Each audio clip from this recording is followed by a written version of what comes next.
¿Cómo tú y yo podemos distinguir que alguien parece que sí, pero no? Alguien parece que es de Dios, pero no es de Dios. Alguien habla como si fuera algo bueno, pero no es algo bueno. Bueno, gracias a Dios que hay un semáforo, porque dice Ezequiel 13:5, no habéis subido a las brechas.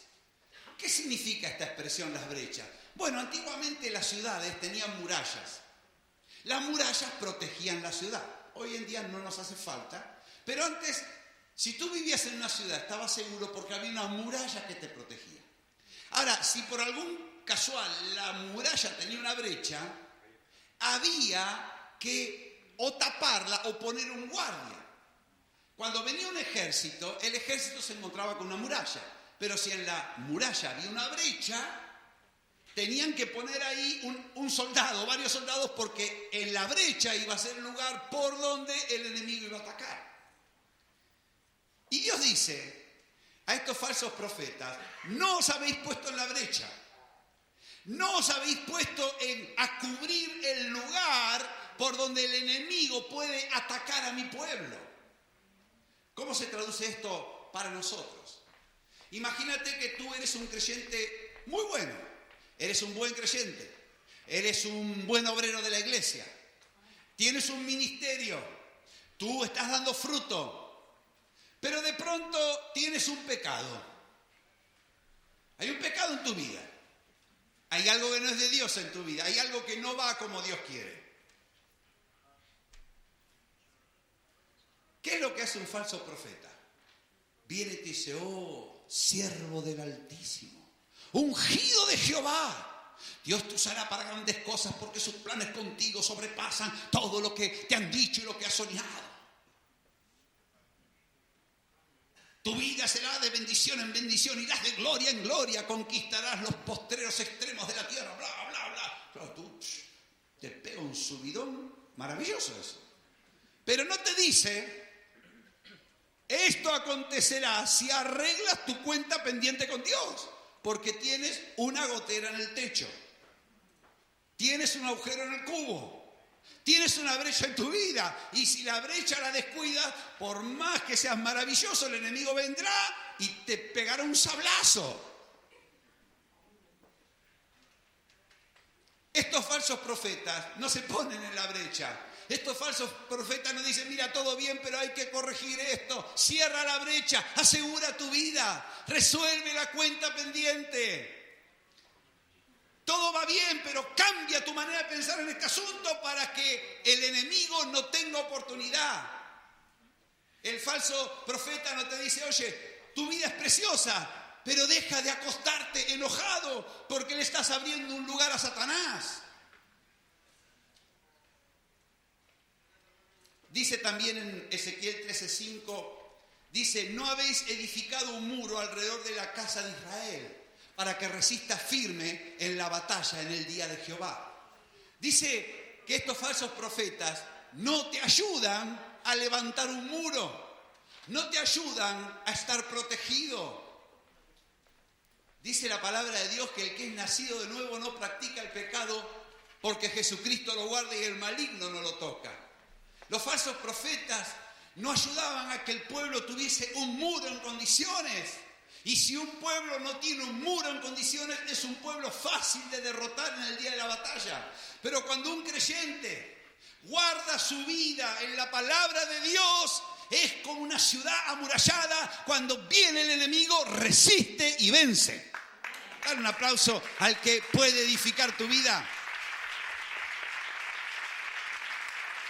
Dice la sexta característica, Ezequiel 13:10, dice, engañaron a mi pueblo, diciendo paz, no habiendo paz. La sexta característica de los falsos profetas, de las falsas profetisas, es que te hacen ilusionarte, nos hacen creer que todo irá bien cuando no va a ir bien. No va a ir bien. En portugués hay una expresión muy curiosa, a mí me gustó mucho cuando la aprendí, dice, ¿cómo vas? ¿Tudo bem? Tudo jóia. ¿Tudo bem? Tudo jóia. Y estos falsos profetas son, ¿tudo bem? Tudo jóia. No pasa nada. Mira, ¿estás lejos de Dios? No, no pasa nada. Es que estás pecando, no pasa nada. Es que eres carnal, no pasa nada, tudo bem. Você vai ficar en paz. Ni paz, ni 8 cuartos de paz, ni 1 cuarto de paz. Dice, engañan al pueblo. Entonces dice Ezequiel que los falsos profetas son como uno que edifica la pared y otro la recubre con lodo suelto. ¿Saben? Las paredes se hacían con adobe, con piedras y se la unía con lodo, pero el lodo tenía que secarse, el lodo tenía que solidificarse. Bueno, estos falsos profetas edifican muy precariamente, crean una falsa sensación de seguridad, crean una falsa esperanza. Rápidamente edifican y tapan. Y dice el Señor, diles a los recubridores con lodo suelto que caerá, vendrá lluvia torrencial y enviaré piedras de granizo que la hagan caer y viento tempestuoso la romperá. Y esa pared se vendrá al suelo. Los falsos profetas se distinguen porque alimentan una esperanza, te hacen esperar algo, te animan en el momento, pero te animan con cosas que no van a ser, no van a durar. Así que, creo que es la séptima característica, lo que hacen es proveer una atmósfera de comodidad. O sea, te hacen sentir bien, en otras palabras. Dice en Ezequiel 13, 17, 18, dice, ay de las que cosen vendas mágicas para todas las manos y hacen velos mágicos para la cabeza de todos para cazar las almas.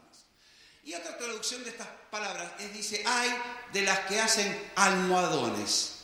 Dicen que las falsas profetisas preparaban almohadoncitos. Entonces, cuando alguien iba a consultar, dice, mira, yo no sé lo que Dios quiere para mi vida, quiero saber la voluntad de Dios para mi vida. Entonces, la falsa profetisa le hacía pasar, dice, siéntate, ponte cómodo. Apóyate sobre unos almohadoncitos, lo ponían ahí bien cómodo. Y luego, no tengo nada para hacer esto. Luego, sí, tengo algo para hacer esto. Miren lo que hacían. Le cubrían la cabeza con un velo mágico. Dice, con este velo ahora estás en el santuario, en la intimidad de Jehová. Ahora Dios te está hablando. Y el que estaba debajo del velo mágico decía, sí, empiezo a sentir un calor. Claro, el velo da calor, ¿viste? Preparaban una atmósfera para decirles, fui a ver a la profetisa. Ay, me sentí tan relajada. Claro, los almohadoncitos que hacía la profetisa. Ay, sentí una atmósfera especial. Claro, le ponía un velo ahí con un poquito de perfume. Oh, sí, Dios me habló. Y dice que el alma de ese varón quedaba casada, quedaba atrapada. Los falsos profetas proveen una experiencia de comodidad, una experiencia que parece espiritual, pero no es realmente espiritual. Y hermanos, ¿cuál es la motivación última de todo esto? La pasta. La pasta. Detrás de toda esta parafernalia, la pasta.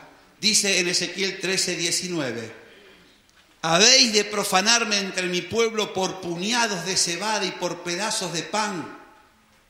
Lo hacen por pasta, por interés, por ganancia, por conveniencia. Aunque sea un pedazo de cebada, es una cantidad ridícula. Y entonces dice, todo lo que hacéis es finalmente para rasguñar algo del otro. ¿Cuál es el problema más grande de un falso profeta? Es que el Señor está en contra de él. El problema más grande es que el enemigo número uno de los falsos profetas es Dios. Dice en Ezequiel 13:8, por cuanto habéis hablado vanidad y habéis visto mentiras, he aquí, yo estoy contra vosotros.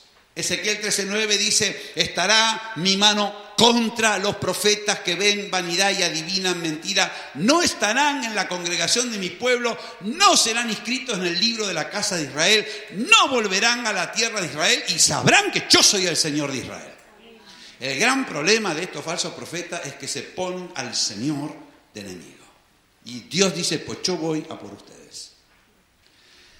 ¿Por qué, hermanos, el Señor, que es tan bueno, tan misericordioso, por qué el Señor se encara con los falsos profetas por el efecto que causan en el pueblo. Porque le hacen creer al pueblo que todo va a ir bien cuando las cosas no van a ir bien. Porque le hacen creer al pueblo que están cómodamente cuando no están cómodamente. Porque le hacen creer al pueblo que están en cosas espirituales cuando no están en cosas espirituales. Porque, como le dice un poquito antes, dice, porque matan a las personas que no deben morir y dan vida a las personas que no deben vivir. Estos falsos profetas mataban al que no debe morir, se volvían en contra del justo, de la persona obediente a Dios. Pero al delincuente y al impío le decían, te va a ir bien. Y el efecto que hace de dejar al pueblo expuesto al enemigo, hermanos. Entonces Dios dice, pues no volverán. Y todo lo que habéis edificado yo lo destruiré. Y por eso la promesa que hemos leído al comienzo. Ezequiel 13:21, romperé los velos mágicos y no estarán presa de vuestra mano. Dice algo más, dice, no veréis más visión vana, no practicaréis más adivinación, libraré a mi pueblo de vuestra mano. Hermanos y hermanas, tú y yo hemos escuchado cosas a lo largo de nuestra vida. Aunque vivíamos en familias que eran ateas, nos han dicho cosas como si fueran de Dios, que no eran de Dios. Nos han ayudado a creer cosas como si fueran la verdad, pero no son la verdad. Tú y yo, aunque hayamos nacido en medio de familias donde Dios no se mencionaba. Tal vez Dios se mencionaba, pero esto también pasó.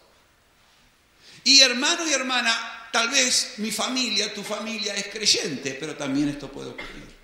Porque esto puede ocurrir en medio del pueblo de Dios.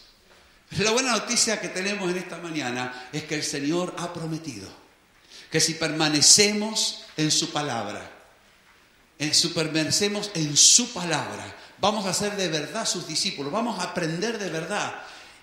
Y la verdad nos hará libres. Libres de las mentiras, libres de todos los engaños que aún tú y yo podemos guardar en nuestro corazón. Palabras que hemos escuchado, expresiones que nosotros mismos después repetimos. Cosas que vamos repitiendo de generación en generación. Lo dijo mi tatarabuelo, lo dijo mi abuelo, lo dijo mi madre. Ahora lo estoy diciendo yo. ¿Pero lo dice Dios? No. Pero yo voy a decir como si fuera palabra de Dios. Él nos hace libres. Jesús nos libra de los engaños. Y quiero decir algo más. Porque Jesús ha venido a bendecirnos. Y eso significa que nos libra de toda maldición. Y hermanos, en las mentiras que se nos han dicho y en mentiras que tal vez hasta el día de hoy seguimos creyendo sin darnos cuenta, hay maldiciones. Porque hay gente que ha hablado definitivamente mal de nosotros, mal de ti. Ahora, el caso más típico que ponemos, un niño que en su casa por H o por B dice, este es siempre el mismo inútil. Y el niño crece oyendo que su papá, su mamá, sus hermanos, la abuela, el tío, dice, no sirve para nada, no da pie con bola, es un inútil. Y el niño empieza a creer, y bueno, si toda mi familia dice que soy un inútil, debe ser que soy un inútil, y se empieza a comportar como un auténtico inútil. ¿Pero es realmente un inútil? No, Dios dice otra cosa de él. Así que cuando él viene al Señor, el Señor dice, deja de creer que eres inútil. En mis manos serás útil. Así que tiene que perdonar a su papá, a su mamá, a su abuela, a su tío, a sus hermanos, pedir perdón por haberse creído semejante mentira y decir, Señor, empiezo a creer que puedo ser un instrumento útil para toda buena obra. Pero hermanos, las maldiciones no son simplemente las cosas malas que te dijeron. Hay cosas buenas que te dijeron que son auténticas maldiciones. Como la hermana Anacleta le dice a la pobre hermana, no digo el nombre porque entonces puedo destruir una vida, que el hombre de sus sueños se llama Petronio. Parece una cosa buena, pero se transforma en una auténtica maldición. Porque el niño nace creyendo que él va a ser el jugador estrella de la Champions League. Y no da con la pelota ni aunque se la pongan delante. Pero le han hecho creer semejante mentira y el niño